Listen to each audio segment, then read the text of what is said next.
The young maid stripped her master of the dirty clothes. She forced her to change into a clean shirt. When she turned around again, she was faced with a pitch-black gun barrel, but she was not afraid. Instead, she frantically begged her master to. She was the 10th maid to care for the count. The girl hated seeing herself. Her mother gave birth to her in a stable. Born a girl in the slums, with a father who had no parents and an ugly birthmark on her face. Her mother named her Baoma, which means a life as fleeting as dust, and her life was as insignificant as dust. An alcoholic and violent father, and a mother who ran away from abuse, leaving behind 5 young children. Neighbors gossiped about how long they would survive. The first to die was the newborn youngest sibling. Next was her second sister, Paula, sold away. The last time they saw her, she had escaped and returned for help. The girl was covered in scars, not a single uninjured spot. Her father soon caught and dragged her back. Not long after, they heard news that the second sister had died of a disease. Her corpse was left abandoned on the street. Everyone said she had been beaten to death. Not long after, the fourth sister died in her arms. Balma buried her alone, a small mound of earth without even a grave. From afar, mocking voices about her appearance could be heard. If you weren't so ugly, you wouldn't have survived. You'd have ended up like your sisters. That's a blessing, isn't it? You call this a blessing? Starving without ever having a full meal and losing 3 siblings to fate. Manor King? What was left was only a demonic father and misfortune, and a mocking third sibling. If there's a hell, it must be here. Until one day, a nobleman appeared. I want to hire your daughter. Paula was sold off like a commodity. The father, having received a fortune, laughed with delight. The only one favored, the third sister, bid him farewell with a mocking smile. Goodbye, sister. Don't come back again. Take care of your pretty face. It's the only asset you have. Perhaps this was another road to hell, and it might be even more dangerous than now. But Paula still felt happy. It was the first time she had escaped from a narrow hell. Soon, she arrived at the mansion where she would work. It was the Berlunita family, a prestigious. She was tasked with caring for the mansion's master, Vincent Berlunita. She was warned to keep silent about everything she saw or heard. Otherwise, she would face severe punishment. The moment the door opened, it was as if she saw an elf from the forest. He was bathed in golden sunlight, as if he were glowing. A teacup smashed onto the floor, shattering at her feet. The headmaid bowed respectfully. The man wrapped himself more tightly in the bedsheet. Get out, he shouted.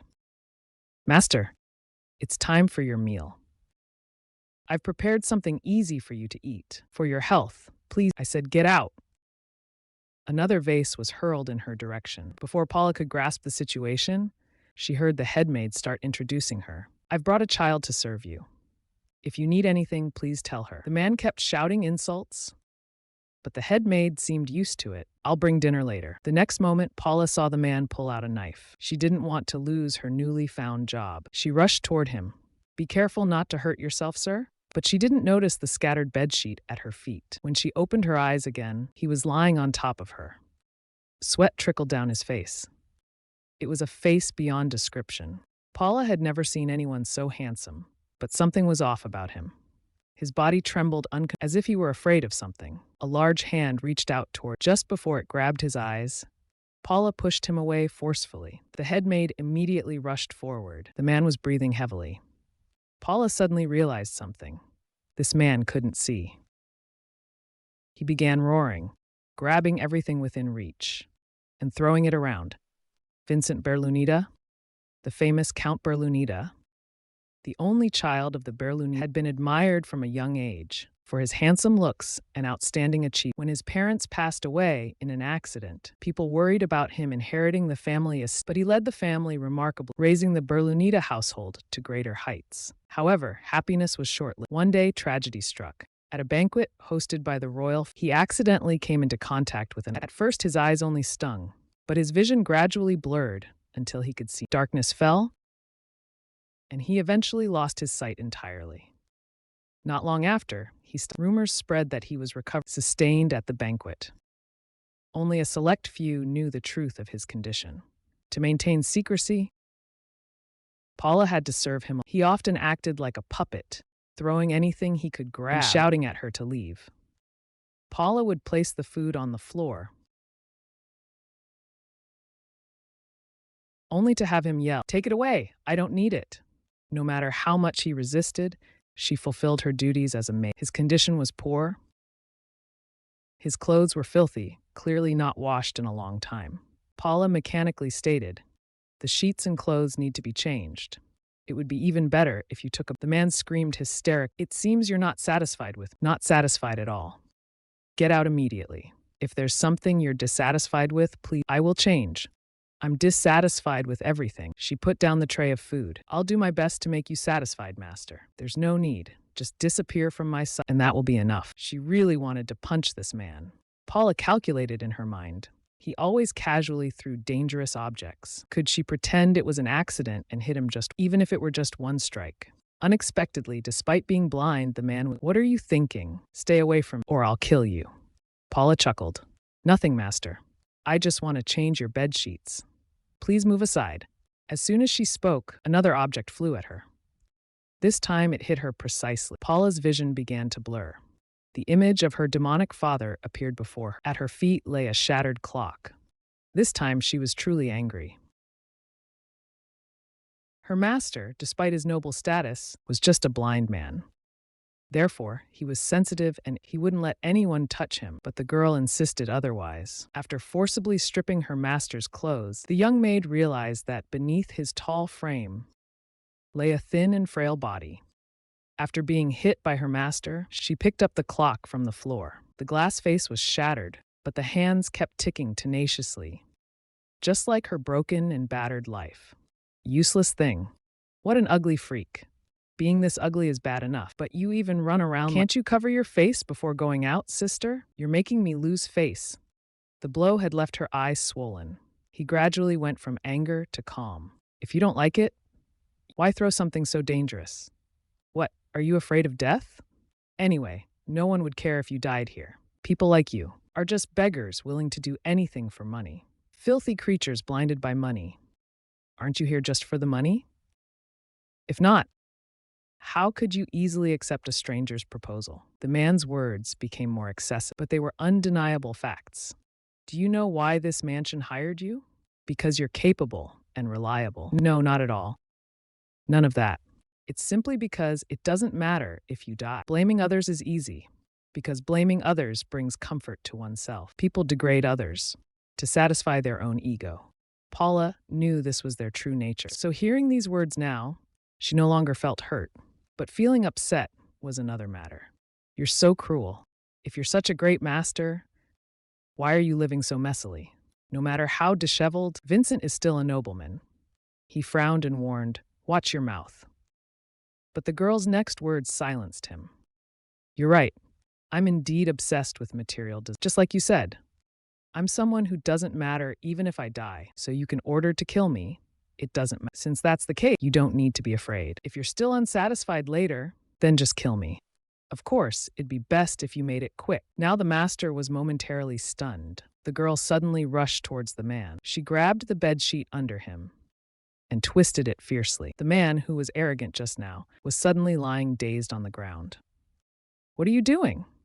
"I'm just changing the bedsheet," Paula replied. She then walked toward him. She began picking up the buttons of his shirt. Vincent struggled to retreat backward. "Don't touch me!" he shouted, but the girl pulled him back. "What, is your body that special?" she mocked. He couldn't see, but he could feel her breath. Vincent reached out to push her away. But after prolonged starvation, he had no strength at all, and so his clothes were stripped away. The little maid was pleased with her success, but as she saw his body, she froze. His nails had dug deep into his skin, gripping himself tightly. He was too thin. Because of his tall stature, it hadn't been apparent when he was clothed. But not only was he emaciated, his bones were clearly visible, and his body was covered in— She had once wondered why his room was filled with so many objects. Wouldn't it be better to clear them away? The head maid had been silent for a moment before replying, "Just leave them there. If everything were broken, he would replace them with new ones. But if there was nothing left to destroy, he would begin to harm himself." She pulled Vincent's hand away and gently touched his gaunt face. Offering quiet comfort, she managed to calm him down. Paula placed clean clothes in front of him, letting him change by himself. She then quickly changed the bed sheets. Just as she finished, the blind man leaped back onto the bed. "That was so fast. Wait!" Pants and clean underwear lay scattered on the floor. The little maid tilted her head and asked, "Didn't you change your underwear?" The response was a cold, "Get out." She was about to remind him to change his underwear when Vincent suddenly threw off the bedsheet and pointed a gun at her. "If you say one more word, I'll kill you right here." "I'll kill you right here," Vincent said. The man pointed his gun at the maid to protect his dignity. He just wanted to stop her from pulling off his pants. From that day on, whenever Vincent faced a situation that felt threatening, he would pull out his gun first. Though often blindly waving it due to his blindness, there were moments when he aimed it precisely. The two remained in this stalemate for a long time. Each night, the man would sit curled up on the edge of the bed, pointing the gun at himself, fidgeting with the hammer over and over. The master hadn't always been like this. Even after going blind, he could still lead a normal life. Until a series of incidents occurred. The first happened during a village inspection where he was ambushed. The assassin was a young boy who stabbed Vincent in the chest. But the boy committed suicide immediately after. Next was the manor's courtyard. When his attendants rushed back after hearing screams, they found Vincent disheveled, and beside him, a man impaled with an iron rod. The third time was at the dining table, the fourth in the manor's hallway. Continuous assassinations and attacks completely broke Vincent. Even the home where he had lived since childhood was the constant fear that someone wanted to kill him haunted him every moment. If anyone discovered his insomnia, he might be stripped of his position as head of the family. Ultimately, all this plunged Vincent into an abyss, not only of blindness, but of utter despair. Paula was once again awakened by the man's cries. Her room was separated from his by only a wall. Every night, she could hear the sounds of his suffering. That man was battling death itself. But no matter how terrifying the night, the sun would rise as usual every morning. He pulled himself together, preparing to tend to his master. Every 10 days, the steward would report to Vincent. The little maid watched them from outside the door. Such a fearful person now seemed like a completely different. Was he always like this? He appeared calm, composed, and full of vigor. Suddenly, his gaze met the steward's, who noticed her. The look in his eyes, like staring at a dead person, reminded her of the rumors about the manor and the things the master had told her. She knew she had to stay focused. If she didn't want to die, she had to perform. Reality was scarier than any gun for her. The little maid once again grabbed the master's bedsheet. Sure enough, he pulled out his gun again. "Let go." But this time it didn't work. "Just shoot already?" She challenged. "If I leave you like this, we'll both end up dead sooner or later. Rather than die miserably, I'd rather die at the barrel of your gun. Go ahead, end it quickly." Vincent was stunned. "Are you insane? No shot? Then I'll keep going." She yanked off the bedsheet. Vincent, losing his sense of security, raised his gun again. But the maid didn't care at all. With a strong pull, she toppled him completely. "Breakfast is ready." Vincent, enraged and embarrassed, sat up on the bed. "Do you really want to die by my hand, acting so bold?" The maid shrugged indifferently. "You can't see. Can you even hit me? Shooting is my specialty." Paula scooped up a spoonful of rice. Feigning amazement, she asked, "Really, is that so? Master, tell me. Shall I feed you?" Vincent laughed angrily. He kicked over the food tray. Paula watched the dishes roll on the ground. She picked up a spoonful of rice soup and offered it to him, persistently. Even knowing the man's tragic past, she refused to pity him. He was the master of this grand estate, a man blessed with everything one could desire. What right did she have to pity him? "Looks like you're really afraid of me," she teased. "Afraid enough to not even What are you doing?" Vincent sensed the maid walking back and forth around him. He started to panic. "What are you up to?" he shouted. The girl didn't answer, but he soon found out. She pushed him down onto the bed. She even sat on him, pinning him down so he couldn't get up. The petite maid used all her strength to hold him, then forced his mouth open. At the moment she pushed him down, Vincent thought he was going to die, especially when her fingers roughly shoved into his mouth. Just as he was about to bite down hard, a warm substance entered his mouth. The once irate man instantly fell silent. "What is this?" Before he could gather his thoughts, the spoon came to his mouth again.